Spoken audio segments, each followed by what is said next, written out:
Hi students, today we are going to see a new topic, relation and functions. This is nothing else the continuation of the sets what you have learned in 9th standard. And let us recall what you have learned in 9th standard. This is the definition of set what you have learned in 9th standard and representation of sets in three forms, descriptive, set builder and roster form. This is the 9th standard textbook, points to remember page. And we have learned subset, proper subset and power set. That is, set of all subsets is called power set. We denote it as P of A. Then we have learned number of subsets 2 power m, where m is the number of elements in that set. Then number of proper subset. You will not have that equal set. We will subtract 1 with this. Then if A intersection B is null set, then we can say that A and B are disjoint sets. If they are not equal to null set, then A and B are overlapping set. One set mela one set. A set which lies on other set. Just like intersection. Two sets will intersect each other. Then you have studied difference of two sets. Then symmetric difference. After this, you have learned a few properties. Commutative property, A union B equal to B union A intersection B equal to B intersection A. Then you have learned a union, intersection, complement, everything. After this, you have studied this associative properties. Associative property for three sets, A union B union C and A intersection of B intersection C. Then you have learned distributive properties, De Morgan's law for set difference, De Morgan's law for complementation, and the cardinality of sets. Cardinality of set formula. Cardinality means number of elements in a set is called cardinality. Then you have learned one formula for two sets and even with three sets. These formulas, these things we have learned in 9th standard. Now we are going to learn relation and functions in class 10. Cartesian product of two sets. First you should know what is Cartesian product of two sets. Even Cartesian product we can say it as cross product, just like multiplication. I'll give you the definition. If A and B are two non-empty sets, non-empty sets, empty set. It should not be a empty set. If it is empty set, we can't find anything else. Some element should be there. So we are saying that A and B are two non-empty sets. Then the set of all ordered pairs. Ordered pairs means we write this one is called as ordered pair. If you write anything in this form, A, comma B inside the bracket, we call that as ordered pair. As we have done in coordinate geometry, that is analytical geometry 1, 2, how we plot it on the graph. That points are called as ordered pairs. Such that A belongs to set A and this element B belongs to set B is called the Cartesian product of A and B. And we denote it as A into B. This is how we denote it, Cartesian product of A and B. That is, we have two non-empty sets. In set A also we have some elements and in set B also we have few elements. We write it as set of all ordered pairs. Whatever the possible orders you are able to write it in that is called Cartesian product. This is the actual meaning of this one. Instead of writing in this form, we can write this definition like this also. That is, A cross B is equal to A comma B. You have to write the sets like this, A comma B, where A belongs to the set A and the element B belongs to the set B. That means the first element is A, set is A here. So this element belongs to this first set. In second, I have written B set B. So here also second element should be belongs to the element set B. I'll give you an example. Let A equal to set 1, 2, 3 and B is equal to A comma B. Now we are going to find A cross B and B cross A. So first let us find A cross B. A cross B is equal to 1 comma A. what are the ordered pairs we can form using this 1 and A, B. You can write as 1 comma A, 1 comma B. First element should be set A, comma, the after comma it should be the element of B, because here it is B. So after comma the next one element should be B. So what are the possible orders? First you finish it off with this 1, just like multiplication, 1 into A, that is 1 comma A, 1 comma B. We don't have any more elements in set B. Now let us move to the next element, that is 2. 2 comma A, then 2 comma B. Then third element, 3 comma A, then 3 comma B. Everything should be written inside the set bracket. That is what we have written it here as set of. This set bracket only we are saying set. Set of all ordered pairs. You have to mention all the ordered pairs like this. This is called A cross B. Now let us find B cross A. If it comes with B cross A, how will you write it? The element before comma should be an element of B, because this first one is B. So the element which comes before comma should be an element of B. Then the element comes with after comma, it should be an element of A. அப்போ B ல உள்ள element தான் first எழுதணும், A ல உள்ள element கமாக்கு பின்னாடி எழுதணும். அப்போ இங்க என்ன இருக்கு? B ல first element A. இந்த A ல இருந்து இது எழுதணும், A, 1. அப்புறம் மறுபடியும் A, 2. அப்புறம் அடுத்தது A, 3. அதுதான் இங்க இருக்கு. A, 1, B, 1, அப்புறம் A, 2, A, 3. இது நாம ஆர்டர்ஸ் எப்படி வேணாலும் மாத்தி மாத்தி எழுதலாம், தப்பு. ஏவை வச்சு ஃபர்ஸ்ட் கம்ப்ளீட் பண்ணிட்டு எழுதலாம், இல்ல இது எல்லாமே வச்சுட்டு ஃபர்ஸ்ட் 1 முடிக்கலாம். இது எப்படி ஃபார்ம்ல வேணாலும் எழுதலாம். ஆனா என்னது, இங்க ஃபர்ஸ்ட் எலமெண்ட் என்னவா இருக்கணும்? கமாக்கு முன்னாடி எழுதக்கூடிய எலமெண்ட் என்னவா இருக்கணும்? எங்க இருக்கிற எலமெண்டா இருக்கணும்? இது B ல உள்ள எலமெண்டா இருக்கணும். ஏன்னா B தான் இங்க ஃபர்ஸ்ட் இருக்கு. அப்போ கமாக்கு பின்னாடி வர்ற எலமெண்ட் எங்க இருக்கிற எலமெண்டா இருக்கணும்? இந்த ரெண்டாவது எலமெண்ட், ரெண்டாவது செட் A ஓட தான் இருக்கும். அதுதான் இங்க எழுதியிருக்கோம்.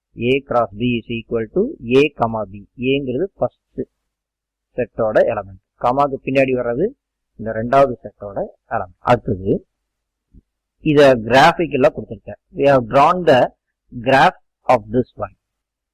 அதாவது A cross B அப்படின்னு சொன்னா 1, A. இப்போ இந்த x axis எடுக்கிறோம், இங்க y axis.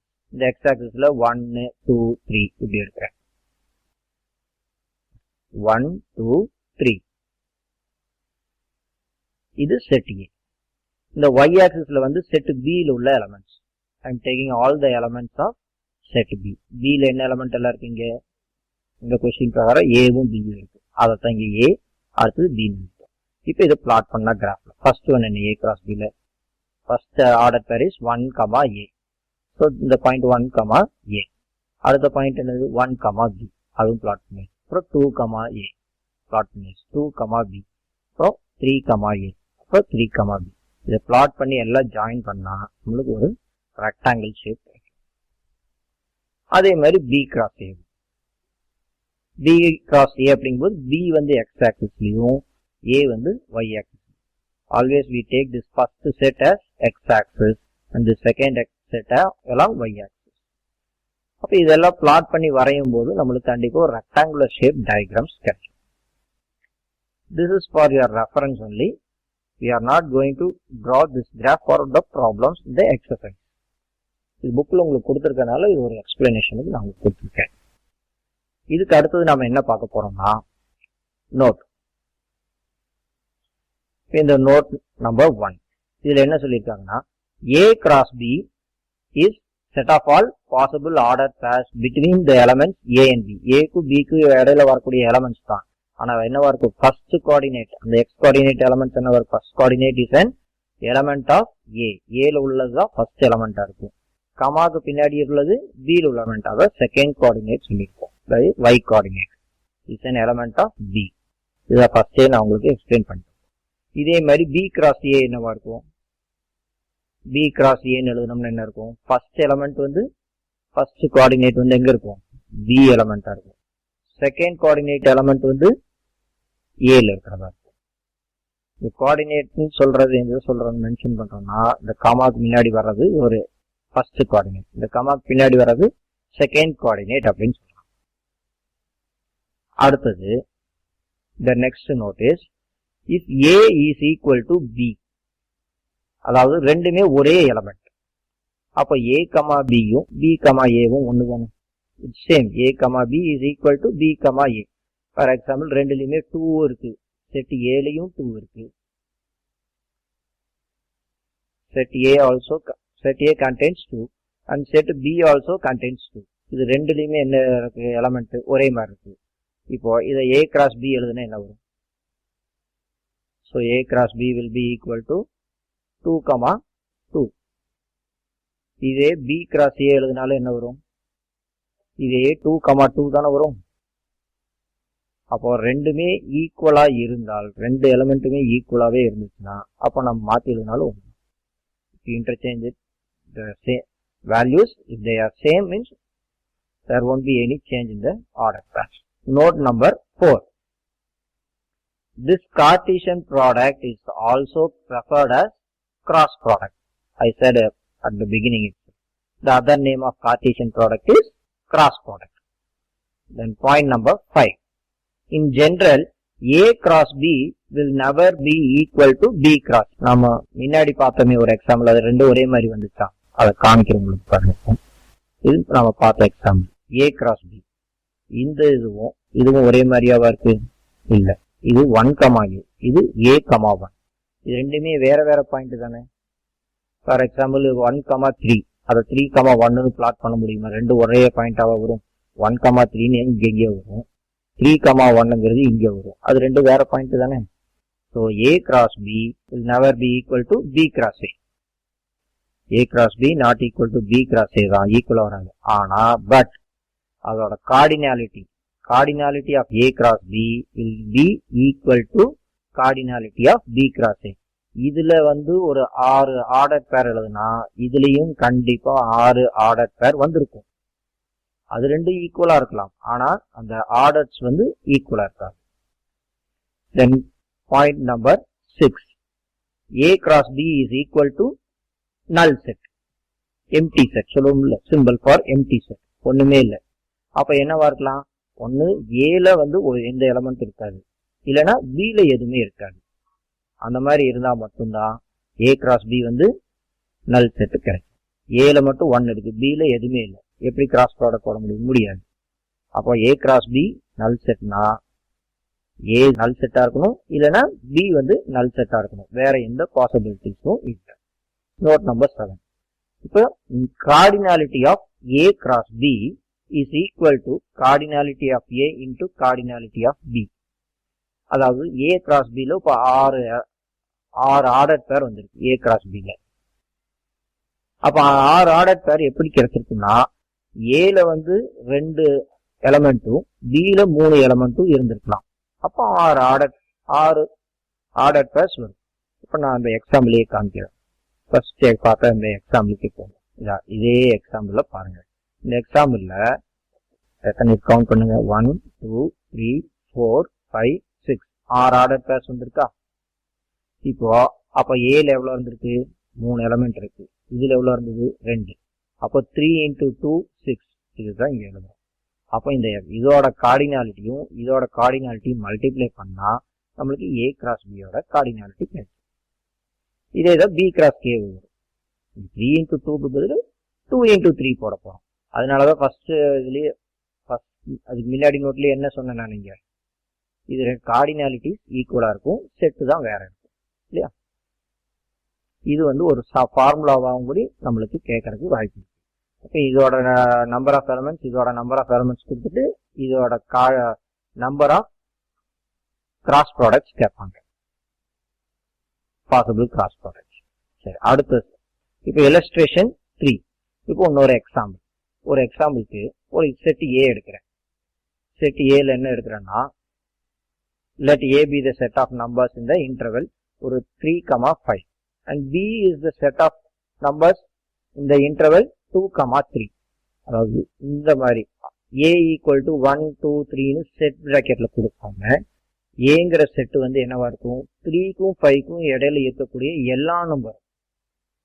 You can't take only the integers. Integer number மட்டும் இல்லை, இதுல 3.1, 3.2, 3.3 எல்லாமே இருக்கு. 3யும் இன்க்ளூட் ஆயிருக்கு, 5ம் இன்க்ளூட் ஆயிருக்கு. இப்போ 3ல இருந்து 5க்குள்ள வர்ற எல்லா நம்பரும் ஏ. பிக்கு 2ல இருந்து 3க்குள்ள வரக்கூடிய எல்லா நம்பர்ஸும் செட் பில இருக்கு. அப்போ அதோட ஏ கிராஸ் பி என்னவா இருக்கும், அதை வந்து என்ன பண்ணணும்னா நாம கிராஃப்ல காமிக்கணும். அது என்னவா வரும், இது எக்ஸ் ஆக்சிஸ் ஒய் ஆக்சிஸ் ரெண்டு இருக்கிற. ஏங்கிறது எதுல இருந்து எதுக்குள்ள இருக்கும், 3 to 5. பாருங்க இங்க 3 போட்டிருக்கு, 3ல அதான் கலர் மாத்தி பிங்க் கலர், இங்க 5 ஒரு கலர். அப்போ இதுல இருந்து இது வரைக்கும் நம்மளுக்கு செட் ஏ. செட் பிங்கிறது 2 to 3. அப்போ இதுல இருந்து இந்த எலமெண்ட் வரைக்கும் செட் பி. அப்போ செட் ஏன்னா இங்க இருந்து ஆரம்பிக்குமா, 3ல இருந்து ஆரம்பிக்கணுமா, 3 இது 2. இப்போ 3,2ல இருந்து தானே நம்ம ஸ்டார்ட் பண்ண முடியும். ஆர்டர் பேர் ஃபர்ஸ்ட் ஆர்டர் பேர் எழுதுனா என்ன வரும், 3,2 தானே ஆரம்பிக்கும். அதுதான் அந்த ஸ்டார்டிங் பாயிண்ட். எண்டிங் பாயிண்ட் என்ன இருக்கும், 5,3.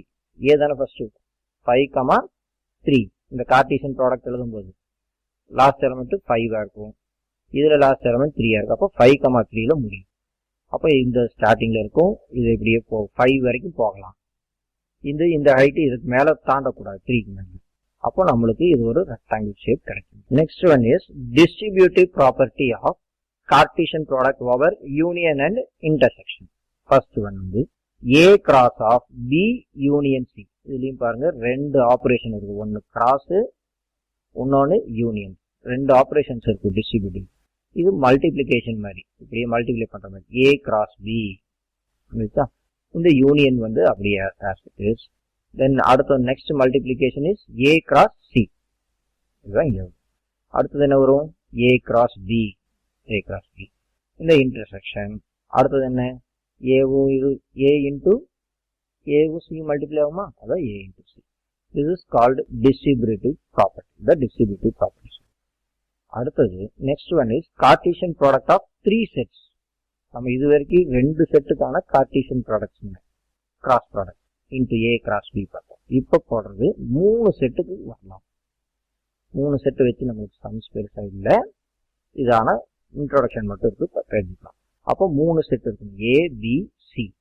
ஏ பி சி 3 நான் எம்டி செட்ஸ், ஏதோ வேற எலமெண்ட்ஸாவது இருக்கு ஒவ்வொன்றும். அப்போ கார்டீசியன் ப்ராடக்ட் எப்படி எழுதுவோம், set of all possible order triplets. ட்ரிப்லெட்னா 3 வருமா. இது வரைக்கும் ஏ கிராஸ் பில 2 தான் வந்துச்சு, ஏ கமா பி, 1,2, 5,7. அப்ப 2 எலமெண்ட் வந்துச்சு. இங்க 3 செட் இருக்கு, A cross B cross C 3 என்ன வரும்போது அப்ப ட்ரிப்லெட். அதே செட் ஆஃப் ஆல் பாசிபிள் அங்கேயும் எழுதணுமா, செட் பிராக்கெட் உள்ள தானே எழுதணும். என்னெல்லாம் ஆர்டர்ஸ் பாசிபிள் அது எல்லாமே செட் பிராக்கெட் எழுதுறதுனால set of all possible order triplet. அப்போ எப்படி இருக்கும், A comma B comma C. Definition, first element கமாக்கு முன்னாடி ஃபர்ஸ்ட் எலமெண்ட் வந்து செட் ஏ ஓடது, ரெண்டாவது எலமெண்ட் வந்து செட் பி ஓடது, மூணாவது எலமெண்ட் வந்து இந்த செட் சி ஓடது. அர்த்தம் எழுதிக்கும், A belongs to A, B belongs to B, C belongs to C. மாத்தி எழுதுக்கிறோம்.